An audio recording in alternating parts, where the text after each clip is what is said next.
Saudara-saudara, kita berada di akhir tahun 2023. Bagaimana pengalaman saudara menutup tahun ini? Mungkin ada di antara saudara-saudara yang sedih, sebab saudara melihat masalah saudara masih ada, penyakit saudara belum sembuh, kondisi ekonomi saudara masih susah. Atau ada di antara saudara yang bersyukur, damai dan bergembira menutup tahun ini, sebab menengok ke belakang ada banyak hal baik yang saudara alami di sepanjang tahun 2023 yang akan kita akhiri. Apapun pengalaman saudara sah-sah saja. Tetapi hari ini Tuhan hendak mengatakan sesuatu yang penting untuk kita hayati. Saya hendak membagikan Wahyu 1 ayat yang ke-8. Akulah Alfa dan Omega, firman Tuhan Allah, yang ada dan yang sudah ada dan yang akan datang, yang Maha Kuasa. Saudara-saudara, ayat tadi disampaikan Tuhan melalui Yohanes kepada jemaat di kota Roma. Saat itu mereka menghadapi situasi yang berat karena kota Roma, negara Roma dikuasai oleh kaisar yang menganggap dirinya adalah titisan dewa. Umat Kristen dipaksa untuk menyembah kaisar. Mereka menolak, akibatnya mereka ditangkap, mereka dipenjara, mereka dianiaya, dan ada di antara mereka yang dibunuh secara tidak manusiawi. Dalam keadaan seperti itu Tuhan bilang, akulah Alfa dan Omega. Alfa adalah huruf pertama Yunani. Omega adalah huruf terakhir alfabet Yunani. Melalui ini Tuhan hendak mengatakan, ada Tuhan yang menyertai kehidupan mereka. Ada Tuhan di sepanjang perjalanan hidup mereka. Ada Tuhan di awal, saat ini, dan di akhir kehidupan mereka, sehingga mereka tidak perlu khawatir. Sebab Tuhan adalah Tuhan yang Maha Kuasa, yang sudah ada di masa lalu, ada saat ini, dan yang akan ada di masa depan. Saudara-saudara, hal yang sama hendak Tuhan katakan ketika saya dan saudara-saudara menutup tahun 2023. Kita diajak untuk melihat di masa lalu, ada Tuhan yang hadir, ada kuasa Tuhan yang kita alami, ada cinta kasih Tuhan yang merengkuh, memeluk, dan menyertai kita pribadi lepas pribadi. Dan bukankah itu yang membuat kita, meskipun hidupnya tidak mudah, bisa bertahan hingga saat ini? Kalau ada di antara saudara yang hidupnya indah, baik, mudah, nyaman di masa lalu, jangan takabur.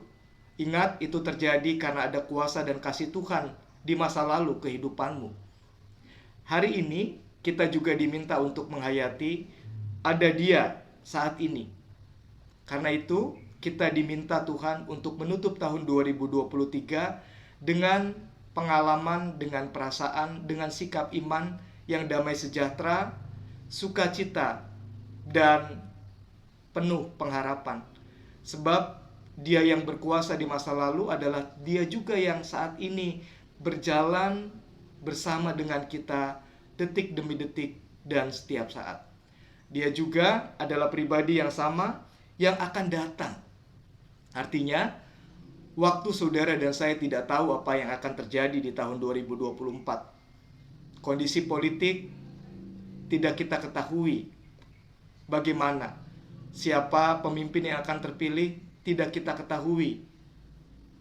Bagaimana kondisi dunia, bagaimana kondisi ekonomi, kita tidak ketahui. Tetapi dalam keadaan yang serba tidak pasti itu, ada Tuhan yang Maha Kuasa yang akan ada di tahun 2024. Karena itu, Dia mengajak kita memasuki tahun 2024 dengan percaya kepada Dia. Dia menyertai, Dia menopang, Dia memberkati, Dia memampukan kita menapaki langkah demi langkah di tahun yang baru. Tuhan adalah Alfa dan Omega. Dia ada di masa lalu, masa kini, dan masa depan kehidupan saya dan saudara-saudara. Karena itu, mari kita menutup tahun 2023 dengan syukur dan sukacita, dan mantap memasuki tahun 2024. Penuh pengharapan memasuki tahun 2024, sebab ada Dia yang berjalan di depan, mendahului saya dan saudara-saudara. Mari kita berdoa. Bapa, dalam kasih Tuhan Yesus dan penyertaan Roh Kudus, terima kasih untuk kehadiran-Mu di sepanjang tahun 2023. Terima kasih kami mengalami kuasa dan kasih-Mu dalam menutup tahun 2023. Terima kasih untuk jaminan Tuhan berjalan di depan di tahun 2024 yang tidak kami ketahui, untuk menyertai, mendampingi, memberkati, dan menopang perjalanan hidup kami di tahun yang tidak kami ketahui akan seperti apa. Sekali lagi kami bersyukur, dan kami mau menutup tahun ini dengan penuh syukur dan mantap memasuki tahun 2024 bersama dengan Tuhan yang memberikan kami jaminan, kepastian, dan masa depan yang penuh pengharapan. Kami berdoa di dalam nama Allah Bapa, Tuhan Yesus Kristus, dan kuasa Roh Kudus. Amin.